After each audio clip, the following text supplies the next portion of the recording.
Assalamualaikum warahmatullahi wabarakatuh. Apa kabar anak-anak sekalian? Sehat? Baiklah, sekarang kita masuk kepada materi berikutnya ya. Hari ini Bunda ingin menyampaikan pembelajaran kita tentang materi menghindari akhlak tercela. Akhlak tercela yang akan kita bahas pada hari ini yaitu ada hubud dunia, hasad, ujub, sombong, dan riya.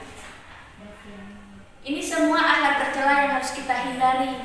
Kenapa? Karena berbahaya. Selain perintah Allah untuk menghindari akhlak tercela, juga berdampak kepada nilai yang tidak baik pada diri manusia. Sekarang kita bahas yang pertama, hubud dunia. Terlalu mencintai dunia. Kita boleh cinta kepada dunia, tetapi jangan terlalu mencintai dunia. Ingat, sesungguhnya hidup dunia ini hanyalah permainan belaka. Apabila kita pandai memainkan suatu permainan di dunia ini, maka insya Allah kita akan mendapat kebahagiaan di dunia dan di akhirat. Tetapi apabila kita tidak pandai mempermainkan kehidupan di dunia ini, maka sengsaralah kehidupan kita di dunia, apalagi kehidupan di akhirat. Yang kedua, hasad. Hasad yaitu dengki. Merasa tidak senang ketika kita melihat orang lain bahagia, itu namanya hasad atau dengki. Itu adalah penyakit hati yang harus kita hindari. Karena apabila kita tidak menyenangi sahabat kita, saudara-saudara kita yang hidup bahagia, maka kita juga hidup kita tidak akan senang. Yang ketiga, ujub. Ujub yaitu merasa kagum pada diri kita sendiri. Kita merasa sangat kepedean. Nggak boleh.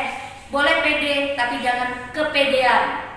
Karena sesungguhnya kita di atas kebaikan kita ada yang lebih baik lagi.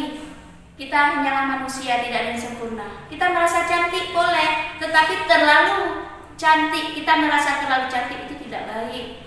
Begitu juga dengan hal-hal yang lain. Yang terlalu itu tidak baik ya. Jadi kita boleh mensyukuri nikmat Allah, kita merasa kagum dengan diri kita, tetapi jangan terlalu. Itu namanya ujub. Yang berikutnya sombong. Nah, sombong ini juga merupakan penyakit hati. Tidak boleh ada pada diri kita. Karena apabila kita sombong, maka itu akan menggugurkan iman-iman kita. Yang berikutnya riya. Riya itu adalah suka menampakkan kebaikan yang kita lakukan. Itu tidak boleh. Ketika kita berbuat baik, maka Allah akan menilai kita. Segala perbuatan yang kita lakukan tidak akan sia-sia. Allah Maha mengetahui, Maha melihat. Tetapi jangan kita tampak-tampakkan. Misalnya kita ada melaksanakan sholat tahajud. Saya ada sholat tahajud loh semalam.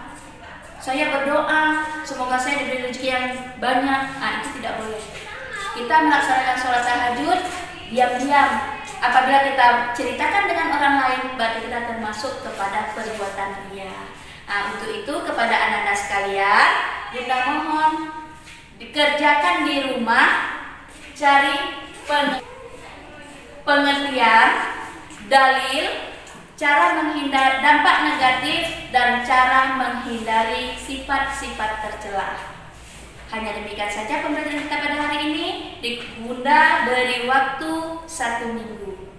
Bunda akhiri. Wassalamualaikum warahmatullahi wabarakatuh.